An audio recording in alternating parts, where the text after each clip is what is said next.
കാട്ടുകള്ളന്മാർക്കെതിരെയുള്ള ആദ്യ പിഴ 8 കോടി. റിപ്പോർട്ടർ മിഴിയടയ്ക്കുമോ? കടം കൊണ്ട് മുടിഞ്ഞ് കുത്തുപാളയെടുത്ത നികേഷ് കുമാറിന്റെ റിപ്പോർട്ടർ ചാനലിൽ വൻ നിക്ഷേപം നടത്തി ഏതോ അന്താരാഷ്ട്ര വ്യവസായികൾ ഏറ്റെടുത്തു എന്ന് കേട്ടപാടെ അത്യാർത്ഥികളായ കുറേ മാധ്യമപ്രവർത്തകർ അങ്ങോട്ടെടുത്ത് ചാടി. അമേരിക്കൻ ഉൾപ്പെടെയുള്ളവർ ഇപ്പോൾ അങ്കലാപ്പിലാണ്. കാരണം ഈ ചാനലിൻ്റെ ഉടമകളായി ഇപ്പോൾ മുന്നിൽ നിൽക്കുന്ന കാട്ടുകള്ളന്മാരായ അഗസ്റ്റിൻ സഹോദരങ്ങൾക്കെതിരെ കോടികളുടെ പെനാൽറ്റിയും തടവു ശിക്ഷയും ഉൾപ്പെടെയുള്ള ശിക്ഷകളും വന്നുകൊണ്ടിരിക്കുന്നു. 8 കോടി രൂപയാണ് ആദ്യഘട്ടത്തിൽ പിഴയായി ഒടുക്കേണ്ടുന്നത്. ഇനിയും 35ഓളം കേസുകളുടെ പിഴയും ശിക്ഷാവിധിയും വരാനിരിക്കുന്നു. കാട്ടുകള്ളന്മാർ പൊട്ടിയാലും അകത്തായാലും മുഖ്യ ബിനാമികളായ മരുമകൻ മന്ത്രിയുടെ കള്ളപ്പണം ഉള്ളിടത്തോളം കാലം തങ്ങൾ വരുന്ന 3 കൊല്ലത്തേക്ക് വഴിയാധാരമാവില്ല.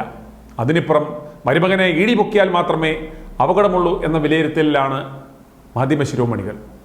അമേരിക്കൻ ഉൾപ്പെടെയുള്ള മാധ്യമശിരോമണികൾ മറ്റുള്ള മാന്യന്മാരെ മാധ്യമ വിചാരണയ്ക്ക് ശ്രമിക്കുമ്പോൾ ആദ്യം നിങ്ങളുടെ കാട്ടുകള്ളന്മാരെ പിടിച്ച് വിചാരണ ചെയ്ത് ജയിലിലാക്കിയ ശേഷം നമുക്ക് നാട്ടുകാരെ നന്നാക്കാം എന്ന പ്രതികരണമാണ് പൊതുജനങ്ങളുടെ ഭാഗത്തു നിന്നും ലഭിക്കുന്നത്. ഇനി മുട്ടിൽ മരമുറിക്കൊള്ളയുടെ വിശദാംശങ്ങളിലേക്ക്. മുട്ടിൽ മരമുറി കേസിൽ റോജി അഗസ്റ്റിനടക്കം 35 പേർക്കെതിരെ പിഴ ചുമത്തി റവന്യൂ വകുപ്പ്.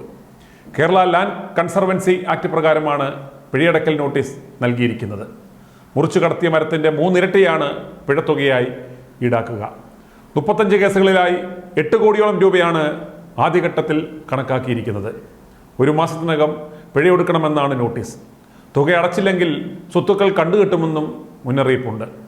റോജി കർഷകരെ കബളിപ്പിച്ചാണ് മരം മുറിച്ച് കടത്തിക്കൊണ്ടുപോയത്. അവർക്കും പിഴ നോട്ടീസ് കിട്ടിയിട്ടുണ്ട്. ലാൻഡ് റവന്യൂ കമ്മീഷണറുടെ നേതൃത്വത്തിൽ ഓൺലൈനായി കഴിഞ്ഞ ദിവസം യോഗം ചേർന്ന് റവന്യൂ വകുപ്പിൻ്റെ നടപടികളുടെ പുരോഗതി വിലയിരുത്തിയിരുന്നു. 2 കൊല്ലം കഴിഞ്ഞിട്ടും മരമുറിക്കാരിൽ നിന്ന് സർക്കാരിനുണ്ടായ നഷ്ടം ഈടാക്കുവാൻ റവന്യൂ വകുപ്പിന് കഴിഞ്ഞില്ലെന്ന വ്യാപക വിമർശനം ഉയർന്നതോടെയാണ് ഗത്യന്തരമില്ലാത്ത പ്രതികൾക്കെതിരെ നടപടികൾ എടുത്തു തുടങ്ങിയത്. നിലവിൽ മുട്ടിൽ മരമുറി കേസ് പ്രതികളിലെ റോജി അഗസ്റ്റിന് മാത്രമാണ് നോട്ടീസ് കിട്ടിയിരിക്കുന്നത്. ആൻഡോ അഗസ്റ്റിനും ജോസുകുട്ടി അഗസ്റ്റിനും ഉൾപ്പെടെ 27 കേസുകളിൽ മരത്തിൻ്റെ വിലനിർണ്ണയം അവസാന ഘട്ടത്തിലാണ്. വില നിശ്ചയിച്ചു കഴിഞ്ഞാൽ അവർക്കും പിഴ ചുമത്തും. ഭൂവുടമകൾക്കും ഇടനിലക്കാർക്കുമെതിരെയെല്ലാം KLC ആക്ട് പ്രകാരം നടപടിയെടുത്തിട്ടുണ്ട്. പല കർഷകരുടെ പേരിലും വ്യാജ അപേക്ഷ തയ്യാറാക്കിയാണ് റോജി അഗസ്റ്റിൻ പട്ടയഭൂമിയിലെ സംരക്ഷിത മരങ്ങൾ മുറിച്ചു കടത്തിയത്. ഇവരെ KLC നടപടികളിൽ നിന്ന് ഒഴിവാക്കണമെങ്കിൽ റവന്യൂ വകുപ്പ് പ്രത്യേക ഉത്തരവിറക്കേണ്ടി വരും. മീനങ്ങാടി പോലീസ് രജിസ്റ്റർ ചെയ്ത കേസുകളിലാണ് KLC നടപടികൾ പുരോഗമിക്കുന്നത്. നിരവധി മരങ്ങളാണ് മുട്ടിൽ സൗത്ത് വില്ലേജിൽ നിന്ന് അഗസ്റ്റിൻ സഹോദരങ്ങൾ മുറിച്ചു കടത്തിയത്. 570 വർഷം വരെ പഴക്കമുള്ള രാജകീയ വൃക്ഷങ്ങളാണ് ഇവയെന്ന് DNA പരിശോധനയിലൂടെ വനംവകുപ്പ് സ്ഥിരീകരിച്ചിരുന്നു. ഇവയിപ്പോൾ കുപ്പാടിയിലെ വനം തടി ഡിപ്പോയിൽ സൂക്ഷിച്ചിരിക്കുകയാണ്. താനൂർ DYSP vvbennyയുടെ നേതൃത്വത്തിലുള്ള പ്രത്യേക അന്വേഷണ സംഘം വൈകാതെ കേസിൽ കുറ്റപത്രം നൽകും.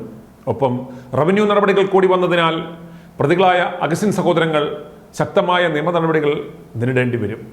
അന്വേഷണ ഉദ്യോഗസ്ഥനായ vvbennyയെ കള്ളക്കേസിൽ കുടുക്കി അന്വേഷണ ഉദ്യോഗസ്ഥ സ്ഥാനത്ത് നിന്ന് നീക്കുന്നതിനായി കാട്ടുകള്ളന്മാരുടെ റിപ്പോർട്ടർ ചാനലിൽ വ്യാജവാർത്ത നൽകുകയും vvbenny അന്വേഷണ ഉദ്യോഗസ്ഥൻ എന്ന ചുമതലയിൽ നിന്നും തന്നെ നീക്കിത്തരണമെന്നും കാട്ടി DGPക്ക് ഒരു കത്തും നൽകിയിരുന്നു. എന്നാൽ സത്യസന്ധനായ അന്വേഷണ ഉദ്യോഗസ്ഥനെ മാറ്റിയാൽ പൊതുജനവികാരം എതിരാകുമെന്ന് കണ്ട് അദ്ദേഹത്തെ ചുമതലയിൽ തുടരുവാനുള്ള അവസരമൊരുക്കുകയായിരുന്നു.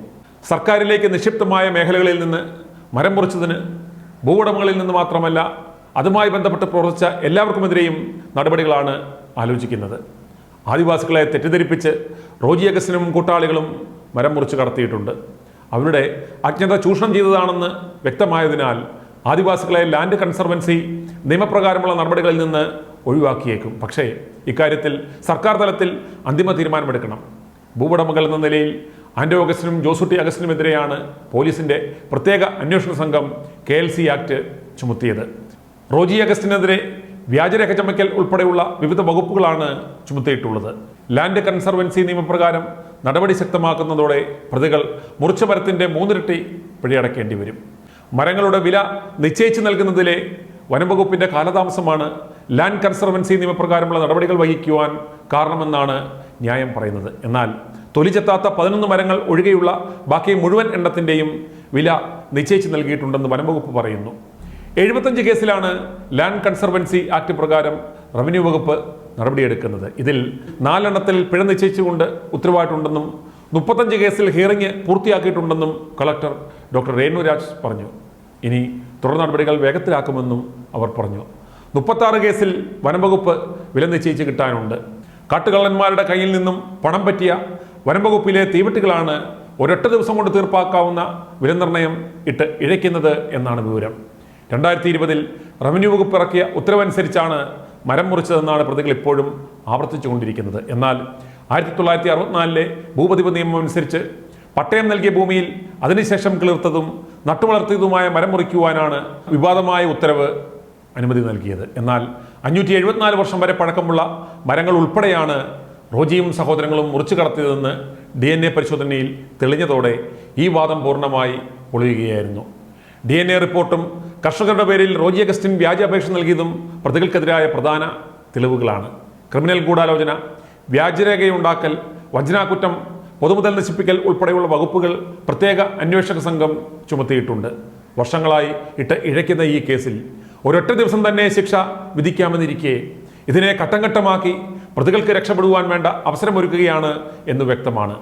സഹസ്ര കോടികളുടെ വനം കൊള്ളയിൽ നക്കാപ്പിച്ച പിഴ ചുമത്തി കാട്ടുകള്ളന്മാരെ സംരക്ഷിക്കുന്നതിന് വേണ്ടിയാണ് ഇപ്പോഴുള്ള നാമമാത്രമായ ഈ നടപടിയെന്ന് വ്യക്തം. ഈ കാട്ടുകള്ളന്മാരാണ് ഇവിടുത്തെ 4th എസ്റ്റേറ്റ് എന്നോർക്കണം. i2i News, an eye for truth. i2i News subscribe ചെയ്തിട്ടില്ലാത്തവർ ഇപ്പോൾ തന്നെ സബ്സ്ക്രൈബ് ചെയ്യുക. നോട്ടിഫിക്കേഷൻ ലഭിക്കുവാൻ ബെൽ ബട്ടണും അമർത്തുക.